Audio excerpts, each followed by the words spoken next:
Hello, it's Jimmy here at O'Reilly's. I have here a Honda CR-V.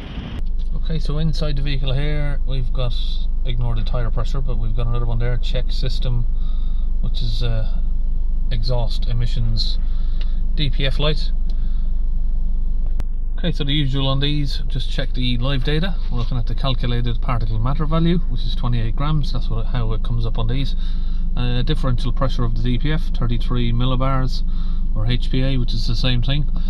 Now the strange thing about these cars is, if we come back here, out of the faults, out of the data stream, and we can clearly see that there is an error there because we have the message on here. But the strange thing about these Hondas is, when you read the engine system, there is no fault codes to be found. So it leaves you with a lot of sort of guesswork about what's causing it. Now, one of the things that can cause that on these is the AC. Now, what I do know is the AC has been fixed on this car just 4 weeks ago, and within sort of 100 miles or so, this DPF light's come on. So I think what's happened is the AC wasn't working, and it's probably triggered off this issue. Very strangely, these do require the AC pressure to be there, and for the AC clutch to engage. So you can see there, a full scan of the car shows absolutely no faults whatsoever.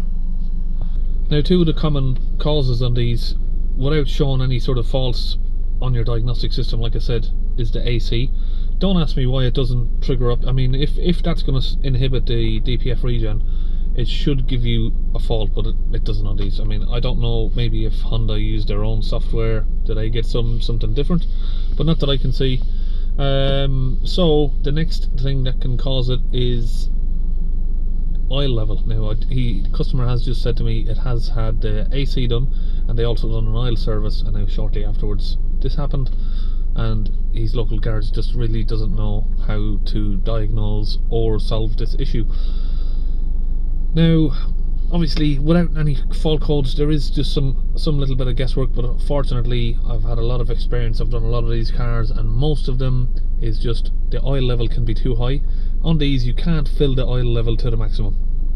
Honda or Toyota is the same. They will advise you to, if you've got, you know, a dipstick that goes from here to there, you should sort of have it no more than halfway up the dipstick, because the vehicle has, into the ECU, it's programmed to allow for oil dilution, and if your oil level is at the max level, it doesn't want to do it. The car will not do its own regen, because it thinks, okay, if we now do a regen, the oil level is going to go above max, and that can cause issues. The engine can overrun, or, you know, the oil level can get diluted so much it can cause damage to the engine. So it's sort of like a safety where it inhibits the self-regeneration of the DPF. But unfortunately, like I said, doesn't give you any fault codes, so you just got to figure this out step by step. So I haven't really looked over the car. All I've done is just set the scanner up. I've got my hand here against the AC, and I can see that is clearly working. So now I'm going to check the oil level. Now, in regards to the DPF pressure there, I just assume everyone knows by now, but maybe they don't. The DPF pressure should be sort of around 5 millibars, and it's at 32 or 33, so we do need to sort that out. Now, some of my experience with these cars was, I do remember having one myself, and I couldn't really see any issues, couldn't find no faults whatsoever. And, you know, I just said to the customer, I don't really know what the issue was. This was when I first started seeing these cars and the Toyotas, and the customer actually took it away to Toyota. Toyota tried on several occasions to fix the issue. Customer then gave me some feedback and said, you know what, Toyota said that they drained some of the engine oil out, so it's less than halfway up the dipstick and the problem went away. How crazy is that? But no indication whatsoever that that's what's causing it. Okay, so we've got a clean dipstick. Let's now try and check the oil level.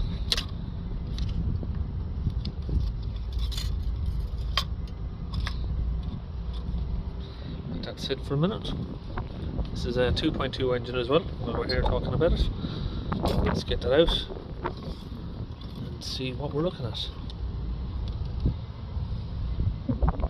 Yep, it's definitely above full.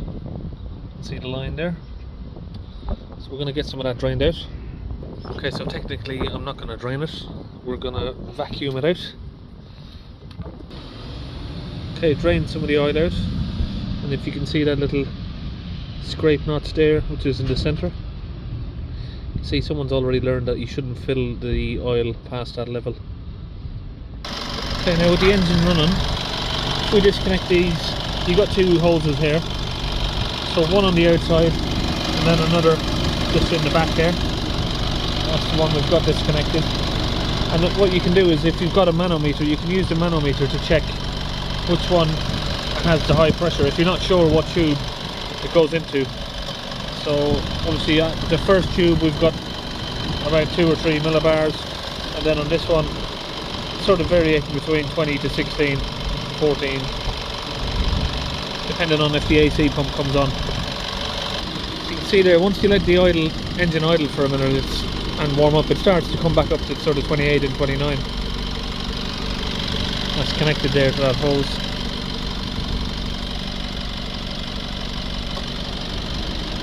Okay, now if we come into the van, we'll use one of these bottles of fluid here, which is Launch UK DPF particle filter cleaning fluid. Now this is the gun that kit comes with, and if we just tip it upside down, pour it all in there. This one is a pre-mixed bottle, so it's 50-50 with water. Okay, now I've got that connected to a compressor. That's the fluid in the gun, and this tube again is connected to that hose that we had disconnected that we're reading the pressure from there. Now with all cars, I do prefer to clean these DPFs with the engine off, fill it with fluid, let it sit for a few minutes, but on these ones the DPF sits very high and very close to the engine, so it's a bit risky to do that, so we'll have to do it with the engine running. It's not as effective, but it still will work. So we'll now squeeze the trigger. I'll just hold that trigger squeezed until we've got all of the fluid in. If you're doing one with the engine running like this, you might have to do it twice, but we'll see how it goes. So that's the compressor there kicking on, and the fluid's just getting pushed into the DPF down there. Compressor set to 130 psi. Okay, now all of that's gone in, we'll disconnect that, connect the hose back up. Now we can use this little tool here, laser 3237 accelerator and pedal depressor. Now basically that goes there, and we can adjust it up and hold the revs of the engine for us. Okay, so we'll hold the revs up around 3000 RPM. See, now it's kicked out a little bit of foam there, and that's our pedal depressor there holding it on. So we'll have to wait sort of about 10 minutes now with the engine holding its revs there. Now I've done these plenty of times before, so it's pretty much the same thing. So obviously now I'm going to just start maybe adding a little bit of chat into the video, and what I will say is some of the stuff that I've learned over the years. When I first started doing DPF cleans, I get a lot of people asking me sometimes, how come the foam is not black? And I've always, wondered, well, the foam is going to stick to the black soot in there, and it's going to be kept inside. This foam is designed to make the DPF burn at less than 100 degrees, so it doesn't need sort of 700-800 degrees of temperature. And if you've got a full DPF and you do set off a forced regen or something, the temperature of the DPF will exceed 1000 degrees and you will damage the DPF. So that's why this fluid is designed to do it safely. In regards to if you do see black soot during a DPF clean, it's not really a good sign. The particle filter, the fluid should break down the soot and help it burn off easier. That's all it should do. You shouldn't still have the soot come out. Now this is something I've just learned over the time. I never really thought about it until I'm getting a lot of smoke now. Yeah, so we'll let that sort of die down a little bit. Yeah, what I will say is, if you have a Euro 4, Euro 5 vehicle, the tolerances on those were a lot wider. So if you had black soot on your DPF, It's not really generally too much of a problem unless you've got a massively damaged DPF. If it's a Euro 6, if you've got any sort of black soot on your exhaust pipe, that DPF, the tolerances on them are way stricter, way tighter. So if you have soot on your exhaust tip on a Euro 6, you need a new DPF, no questions about it. Euro 4, Euro 5, it's not really too much of a problem. As long as your DPF pressure is okay, it's fine. And again, what Euro 6 is, they've made the tolerances a lot stricter. So if it should be 5 millibars and you've only got 1 or 2, you probably will get a fault flag up. And if you're supposed to have sort of 50 millibars at 3000 RPM and you've only got 30, you will flag a fault. Whereas a Euro 4, Euro 5 won't do that. A lot of Euro 6s also now are fitted with what's called a particle matter sensor, which will detect if you're getting any soot come past. It's like a sort of a laser sensor, and if there is soot coming past which is disrupting the sensor, it will trigger a fault straight away. Even if your pressure is good, the pressure is exactly where it needs to be, but you are getting some particle matter get past, it triggers a fault. So it's just a stricter way of doing things. Okay, so I'm back in the car, and if we look at the dashboard now, we've got that check tyre pressure, but the DPF error looks like it's disappeared on its own. I'm trying to see how we can skip that tyre pressure. I can't see how to skip that. Oh, maybe one of these buttons here. No, yeah, there we go. So we'll go through.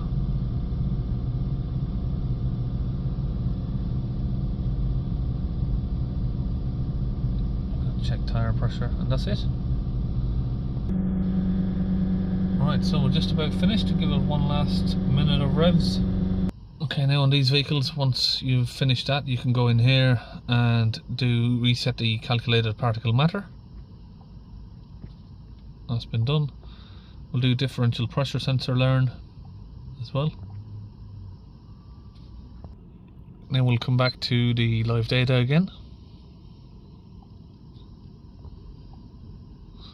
And we're looking at the differential pressure, that one, and the particle matter.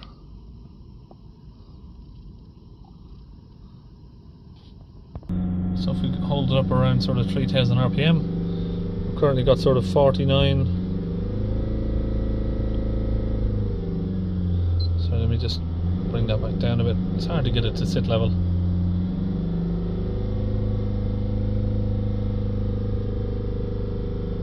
Okay, because we've done a relearn on the sensor, that now it's actually made it worse, because it's now reading 13 millibars. It was reading 2 while it was off, so I thought I'd do a relearn on it. But usually what will happen on these is once you drive it around for sort of half an hour, the sensor will sort of adjust itself back. Okay, now that seems to have leveled itself out. Sorry, we're getting a lot of glare on the screen now. So we're down to sort of 4 millibars. I'm trying to change this, but it's a bit annoying sometimes. Can't seem to get the menu to change over. Doesn't want to touch.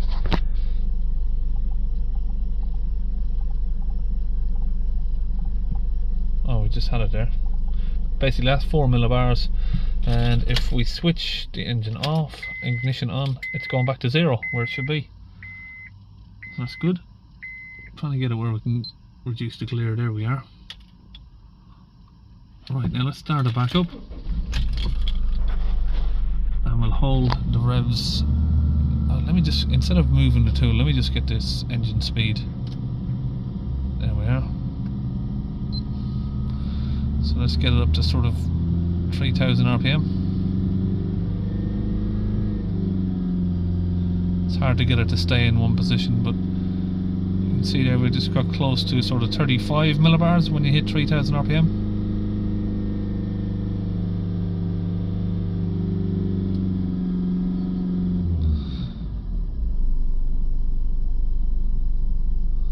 Let it settle down.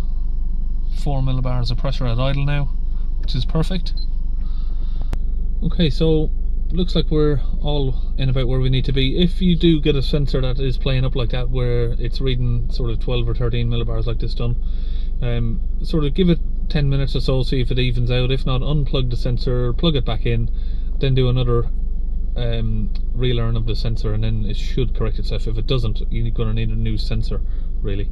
But yeah, so a lot of these sensors, they do sort of get out of calibration over time, and you do need to sort of recalibrate them back in. But it looks like we're just about finished now.